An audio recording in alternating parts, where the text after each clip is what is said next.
Здравствуйте, Кадыр. Спасибо, что согласились поговорить. Расскажите, пожалуйста, 7 и 8 августа где вы были? 7-8 августа я был на Иссык-Куле, отдыхал вместе с матерью. Когда вы узнали о том, какие события происходят в Кой-Таше? Об этих событиях я узнал, как только это впервые появилось на новостных порталах. Скорее всего, так. Вы эти дни возле мамы были, да? Вот как она себя чувствует? Ну, я скажу так, что для нас это не первый форс-мажор такого плана. Мы помним 10-й год, и, конечно, схожие нотки здесь и там присутствуют. Но мы люди достаточно стойкие. Отец всегда учил нас не сдаваться. И поэтому мы сохраняем, можно сказать так, даже присутствие духа.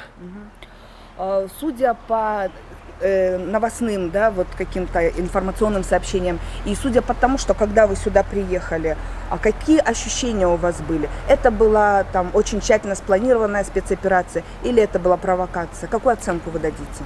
Я все-таки убежден, что это была тщательно спланированная провокация. Но тщательно спланированная в том плане, что что она спланирована, чтобы она была страшно безалаберной, чтобы она привела к максимальному количеству жертв, и чтобы после этого навешать все возможное на моего отца Алмазбека Шаршеновича. В этом я крайне убежден. Можно по пунктам? Ну, допустим, я хотел бы начать в первую очередь с времени, которое они выбрали для штурма. Я уже прочитал, что, оказывается, они должны были прибывать для принудительного привода свидетеля, они должны приходить в 5 утра. И я прекрасно знаю, что в 8 часов вечера, когда они прибыли, здесь максимальное число гражданских людей. То есть прибывают люди с той целью, чтобы попросту сфотографироваться, поддержать Алмазбека Шаршеновича. И мой отец ровно на полчаса выходит на это время на территорию. И, конечно, порой приходят и женщины, и дети. То есть, наоборот, это именно тот период, когда на полчаса сюда запускают женщин и детей. И именно в этот период, когда сюда запускают женщин и детей на полчаса, власти организуют штурм. Это полнейший беспредел. Потому что и дальше их место, которое они выбрали для начала штурма, они выбрали главные центральные ворота. То есть, когда спецназ заходит сюда на территорию, это уже дальше означает, что гражданские лица, которые хотят убегать, они так или иначе столкнутся со спецназом, который стоит у ворот. То есть все, кто здесь присутствовал, женщины и дети, и наши сторонники, они становятся заложниками ситуации. Потому что вот взгляните, вот там центральные ворота, я хочу показать, откуда они начали наступление, да, и взгляните вот эти ворота. Они по большей части пустуют. И я вот знаю, что в 5 утра они просто бы зашли, никто их даже не заметил, потому что вот в последние дни августа, получается, в начале августа людей уже было меньше, была жара, сторонники, конечно, многие не выдерживали. И, по сути, людей здесь было меньше в разы по утрам. Но они выбрали место, выбрали место, которое спровоцирует конфликт, потому что женщины и дети, будут пытаться сбежать, и им будут пытаться помочь сторонники. И, во-вторых, извините меня, вот представьте себя на месте односельчанина.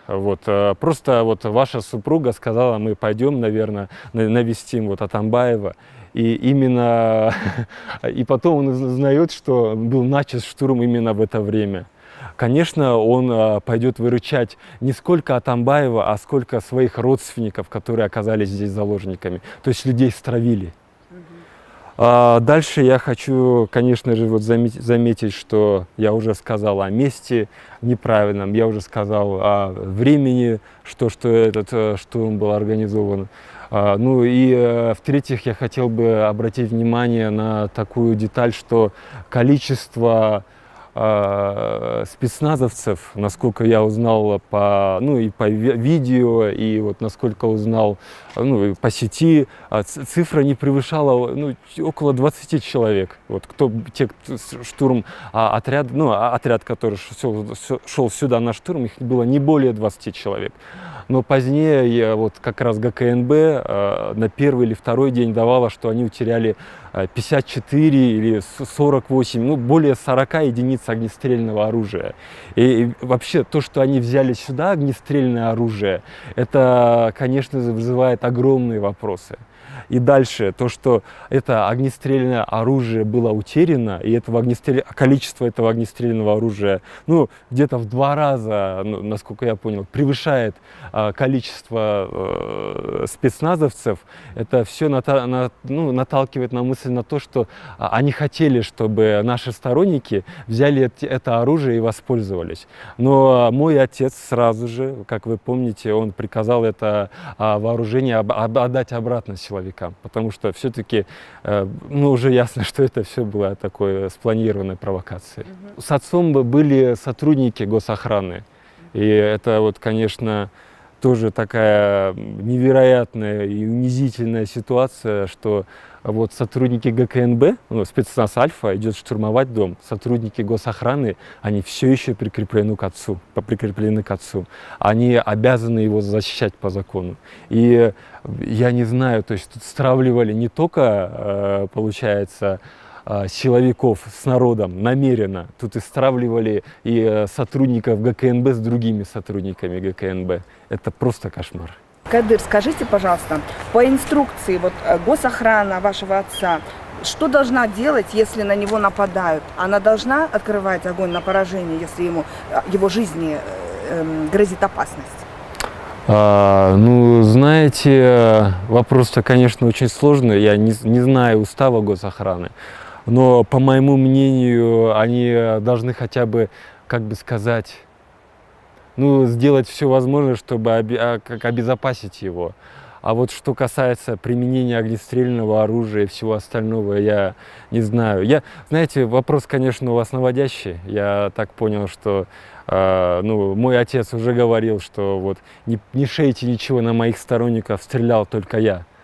Но опять-таки я убежден, что никакой стрельбы он не производил, потому что, ну, как только так сразу я зашел домой и проверил проходы 2-го и 3-го этажа, и там я не обнаружил следов крови, потому что, как мы знаем, якобы спецназовец был ранен в область грудной клетки, и, следовательно, стоило ожидать, что там будут какие-то, ну, остатки крови. Все-таки это очень серьезное ранение в область, где кровь должна хлестать. Ну, насколько я понимаю из анатомии. Но далее мешки, которые там, они не повреждены. И нам покажете, да? Да, я покажу вам. И потом, чтобы попасть при выстреле, там нужно, получается, чтобы пуля пролетела через 2 слоя крепко сложенных друг к другу прутьев, которые составляют основу металлических заграждений. То есть это практически невозможно, что мой отец кого-то ранил или убил.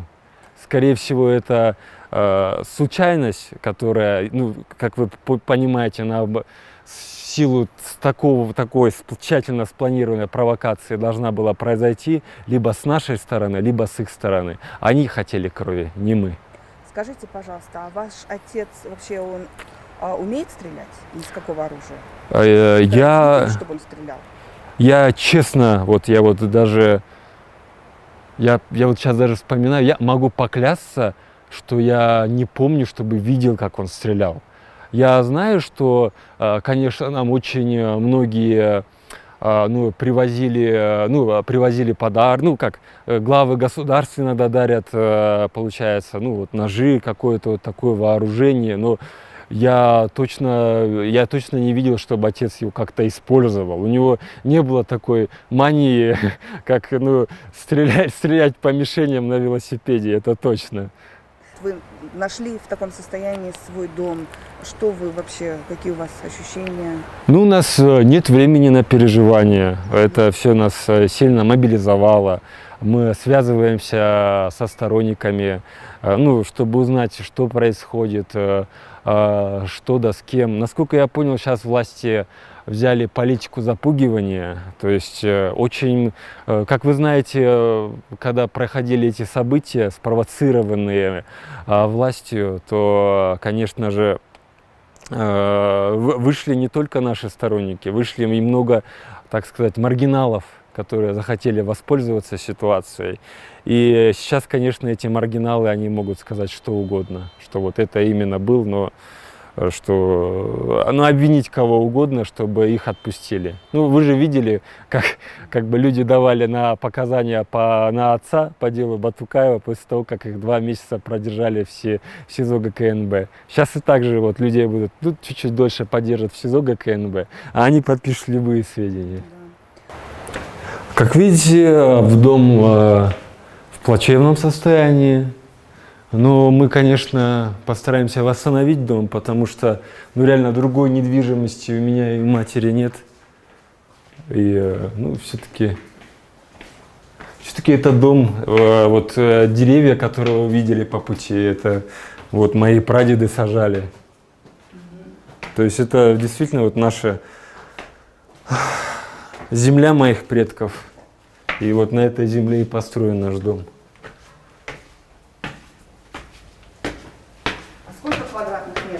Я точно не знаю, но вы видите, дом достаточно просторный. А что вот это? Почему здесь решетка? Она была, эта решетка? Она, да, была здесь, эта решетка. Это в целях безопасности? В целях безопасности. Я как бы еще, конечно, я не эксперт по баллистике, но я должен тоже свое слово сказать в такой ситуации, когда замешан мой отец, якобы. Во-первых, я бы хотел вам показать вот следы крови. То есть вот следы крови, они находятся вот здесь, вот там вот пятна крови, вот здесь. И, конечно, здесь до этого прям предостаточно. Ну, конечно, необходимо выяснить, чья это кровь. Но к чему я веду? Проход с 1-го на 2-й этаж, там следы крови есть. Проход, ну, спуск с 3-го на 2-й, а вот на 3-м этаже и был мой отец, тут следов крови нет. И опять-таки, если мой отец находился, вот мы вот сейчас с вами идем, он находился вот выше по возвышению. Вот он находился там за мешками. И что я вот хочу сказать, что как вы видите, мешки целы. То есть вот один мешок, там бы песок рассыпался, но он сохранил бы хоть какую-то каплю крови, если вот спецназовцу пробило грудную клетку именно вот на этом проходе. Это вот мое личное мнение. И потом, чтобы отцу целиться, и вот, ну, якобы он стрелял, якобы он целился, ему нужно пробить вот 2 слоя металлических решеток. То есть о том, чтобы он прицельно вел огонь, об этом здесь говорить не приходится. Это крайне маловероятно. Здесь слишком много преград. И, ну, я все-таки знаю, что, ну, мой отец блефовал, когда говорил, что вот он будет расстреливать, стрелять и все остальное. Потому что, вы же помните, 31 августа он уже говорил, что он как бы будет ждать точного решения, конечного решения Конституционного суда. Кадыр, трагически погиб спецназовец Усенбек Ниязбеков. Как вы думаете, мог ли ваш отец иметь отношение к гибели этого молодого человека? Я все-таки считаю, что нет. Я считаю, что, конечно, из благородных позывов он попросту оговорил себя с целью взять на себя чужую вину. Я бы еще, наверное, знаете, хотел бы и выразить соболезнование семье погибшего спецназовца. Но я хочу также сказать, что вина за его смерть лежит не на Атамбаеве, она в первую очередь лежит на властях. И причина этому, она даже очевидна. Вы спокойно можете найти вот все желающие заявление моего отца от недельной давности, от 31 июля, где он говорит, что точку в этом вопросе должен поставить Конституционный суд. Это, во-первых, потому что очень многие сторонники отца, и я в том числе, и адвокаты, говорили, что обращение в Конституционный суд, оно даст гарантии по допросу, то есть против Конституционного суда, если будет его решение, мой отец уже может отправиться туда с гарантией, что от него возьмут свидетельские показания, потому что он неоднократно показывал, что он из страны уезжать не будет, и как Сапара Исакова и Кубана Кулматова его просто так в СИЗО не заточат.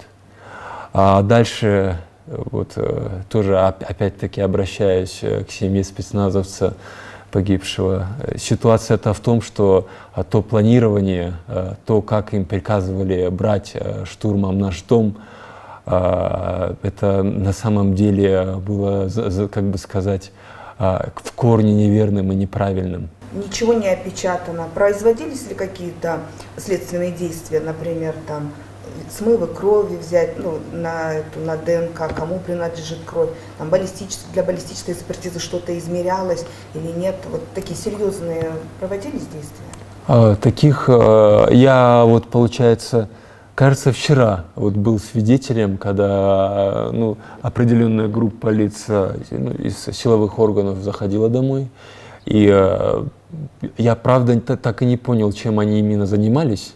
Но я, насколько понял, это какие-то следственные мероприятия. Но с другой стороны, конечно же, они делают свою работу. Я, правда, с учетом того, какие провокации уже прошлись при штурме отца, я боюсь, что определенной правды мы в дальнейшем от властей слышать не будем. В отношении кого-то из ваших братьев, вроде как возбудили уголовное дело, или они проходят фигурантами, можете перечислить? И вашей мамы, можете перечислить, кого вообще привлекают? Это, конечно, очень такой вопрос для меня отчасти болезненный, но по нему высказаться я должен. Просто так молчать я не могу. Но опять-таки я должен сказать, что мой отец говорил о том, что он пойдет на примет решение Конституционного суда, потому что отчасти давление на мою мать, оно перешло через все границы. Когда вы видите, как все так настолько лживо представляют в таком нелепом свете, типа она была каким-то серым кардиналом и как-то взаимодействовала с Манасом Арабаевым, который, кстати, в своих показаниях моргает около 100 раз, когда говорит, что моя мама что-то там сделала. Это вообще бред. И что касается дальше, это, конечно... Мой брат Сеид, он при разгоне, кажется, в первый день он поломал 2 пальца на ноге. И потом попросту, получается, ковылял тоже по территории. Но ситуация обстоит таким образом. Вы же знаете, как получались показания и по делу Батукаева от Атаханова, от Зарылбека Рысалиева. Их просто закрывают на месяц-два в СИЗО ГКНБ, и через определенный промежуток времени они уже готовы все подписать, согласиться с чем угодно. И тут, мне кажется, будет такая же схема, по моему мнению, потому что по моим братьям, я знаю, что они подписали подписку о неразглашении. Я не знаю, могу ли я что-то даже сказать, есть ли на них уголовное дело или нет. Я это должен с ними поговорить, проходят ли они где-то фигурантами или нет. Но насколько чувствует мое сердце, если они не жалели мою мать, они, не то, что не жалели мою мать, то, что они решили что-то придумать и на мою мать, то они это с легкостью придумают и на моих братьев, и на меня, и на всю нашу семью. Это, знаете, это месть в каканском стиле. Такой символизм, экономика Кыргызстана. Вы останетесь здесь жить или вас могут выселить? Я должен быть здесь, я должен жить здесь. Это земля моих предков. Этот дом, он в некотором роде символ, это фамилии моего отца. И с другой стороны, как бы сказать, и нам жить-то негде. То есть это единственная недвижимость, где я и моя семья можем жить, и продолжать жить. Но покидать это место я не хочу. Знаете, очень многие говорят про эффект бумеранга. Очень многие говорят, что типа вот Атамбаева заслужили это. Но я так вам скажу, что, как бы сказать, злорадство никогда до добра не доводит. А потом, во-вторых, те же самые советчики моего отца, которые были ястребами, которые и частенько так направляли, вот что надо того закрыть, то-то сделать, что-то это, по моему мнению. Они сейчас у власти. Даже тот же самый телеканал «Сентябрь», вот нам говорят, закрыли вот апрель, то же самое вы делали сентябрем. Я же помню, не сколько помню, но я помню новость, что как иск против телеканала «Сентябрь» давал Асылбек Джейнбеков. То есть, вы извините меня, то есть, и он давал этот иск против телеканала «Сентябрь», что типа вот его оговорили, что там экстремистские какие-то вот материалы, что-то я такое помню. И, конечно, то есть не тех людей вы демонизируете. Ошибка моего отца — это доверчивость. Вы реально верите в справедливость в Кыргызстане? Я все-таки верю в справедливость в Кыргызстане, потому что все-таки то, что произошло сегодня, это спрятать властей не получится, как-то и замять тоже не получится. А люди будут говорить правду о том, что произошло в эти 2 дня, что послужило им причиной. И опять-таки я думаю, что отец рано или поздно, но все-таки я думаю рано, он выйдет на свободу. И даже если у него и были ошибки, количество того, что он сделал для страны, это многократно перевешивает. Потому что энергетическая независимость, идеологическая независимость страны, те же самые игры кочевников, первые институты развития, вступление в ЕАЭС, цифровая трансформация, которая набирала оборот при его правлении, огромные инфраструктурные проекты, это все стереть не получится. И потом, не мой отец должен находиться в заключении. И со временем все больше и больше людей поймут, кто именно. Знаете, вот с нами, у нас все это как произошло очень так тяжело, но я не требую мести. Я требую все-таки справедливости, понимая, что рано или поздно она в наш дом придет. Общественности вы известны как автор книги по политэкономии. Особо вы не влезали ни в политику, никуда. Расскажите, пожалуйста, я знаю, что вы хотели бы продолжить учебу за границей. Собираетесь ли вы уехать?